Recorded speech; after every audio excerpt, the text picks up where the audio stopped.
NIST CSF 2.0 is here to replace NIST CSF 1.1. And with nearly 6 years between them, you can bet there's some big changes to what has undoubtedly been one of the foundational pillars of modern cybersecurity management.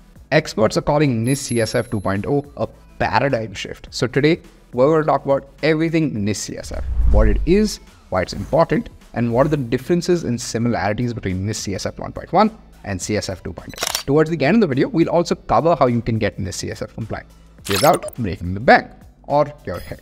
We have a bunch of videos about NIST CSF on this channel, including lots of content about NIST 1.1, everything that's new in 2.0, and a deep dive into the brand new govern function. So top right corner if you want to check those out right now. You'll also find a free downloadable NIST CSF 2.0 checklist in the comment and description below, so you can get a head start over everything else. Let's start by understanding what CSF is. CSF, or Cybersecurity Framework, is a set of standards, guidelines, and best practices to manage cybersecurity risk. It was created by NIST, the National Institute of Standards and Technology, which built the framework in response to a 2013 executive order titled Improving Critical Infrastructure Cybersecurity. The basic premise was simple: have a government body collaborate with the private sector and academia to design a framework for managing cyber risks for voluntary adoption by owners and operators of critical infrastructure. But very quickly, CSF proved to be a much bigger success than NIST could have ever imagined. To quote NIST CSF's lead developer, Sherilyn Pascoe, the CSF was developed for critical infrastructure like the banking and energy industries, but has proved useful everywhere from schools and small businesses to local and foreign governments. So boisterous was CSF's success that by 2020, just 6 years after this completely voluntary framework was reached, over 50% of US-based organizations were on track to implement NIST CSF, according to research by Gartner. The pandemic undoubtedly only increased its overall popularity and adoption, as companies found cybersecurity to be a growing business concern in the years after. NIST CSF 1.0, however, was far from perfect. So 4 years after its original release in 2014, NIST launched 1.1 in 2018. But even then, there were issues that only a significant rehaul could solve. For one, despite its mass adoption, CSF remained a framework for critical infrastructure. This means that all its language, guidance, and examples revolved around this narrow sub-industry, which made it difficult for other, more regular organizations trying to implement CSF. There were also other critics, like while undoubtedly effective, some felt that NIST CSF was a little vague when it came to implementation. Others also felt that NIST didn't do enough to take into consideration the international audience CSF had built through its success. So, buoyed by this widespread adoption and strengthened by these critiques, NIST started working on CSF 2.0 in early 2022. And that brings us to today. Now, this quick history lesson notwithstanding, let's get to the question that's undoubtedly on your mind. Why should I care? And that's a fair question. Here's the answer. The threat landscape of the 2020s is as dangerous as any decade. The first half of the 2020s particularly has been perilous to say the least. We've covered common cybersecurity attacks on this channel before, and they've all had a sobering similarity. Almost every kind of attack we discussed was only going to get much worse. Phishing.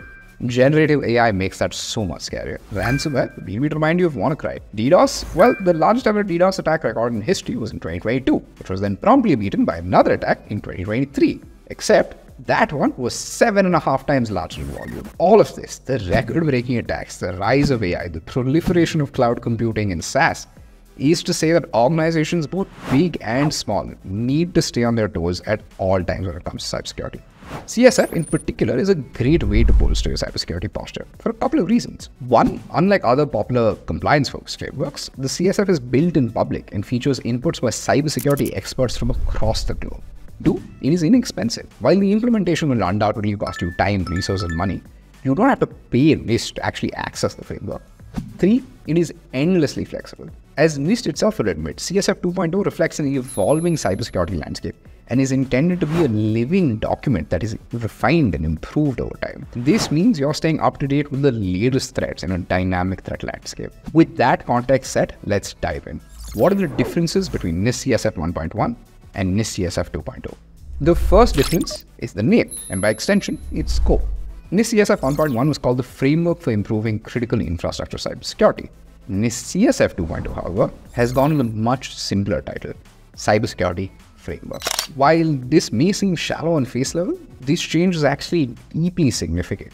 It reflects a change in the scope of CSF, from a framework meant primarily for controllers and operators of critical infrastructure to a framework meant to cover all organizations, all sizes, across government, industry, and academia. The second difference is the number of functions. NIST CSF 1.1 famously had 5 functions: identify, protect, detect, respond, and recover. These were meant to represent the pillars of a successful cybersecurity program. NIST CSF 2.0, though, has 6, introducing govern to the existing family of functions. This change reflects an increased emphasis on cybersecurity risk management governance outcomes, with govern dealing with everything ranging from risk determination to ensuring leadership buy-in for cybersecurity. The categories and controls under govern aren't all brand new. Several have been moved from the existing 5 functions to govern in order to enhance their clarity and relevance. The third difference is the categories and controls themselves. NIST CSF 1.1 featured 23 categories and 108 controls. Now, if you were to look at NIST CSF 2.0's reference tool on the internet, you'd find over 180 controls. However, owing to the restructuring of the framework that we mentioned earlier, lots of controls have been dropped and moved to other categories. Once you remove those from the mix, CSF 2.0 has 107 controls and 22 categories, about the same as the original. Some of these categories, however, like supply chain risk management, are brand new and feature, alongside them, brand new controls. The fourth difference is the improved guidance. One of the major gaps in NIST CSF originally was its lack of specific instruction. Looking to fix this in 2.0, NIST has introduced a range of new solutions to ensure organizations can implement the framework with absolute ease. First, there is a NIST CSF 2.0 reference tool, a human-machine readable page that allows users to easily explore the CSF core. Informative references, which will now be broader and more frequently updated, will be hosted online, making implementation easier as well.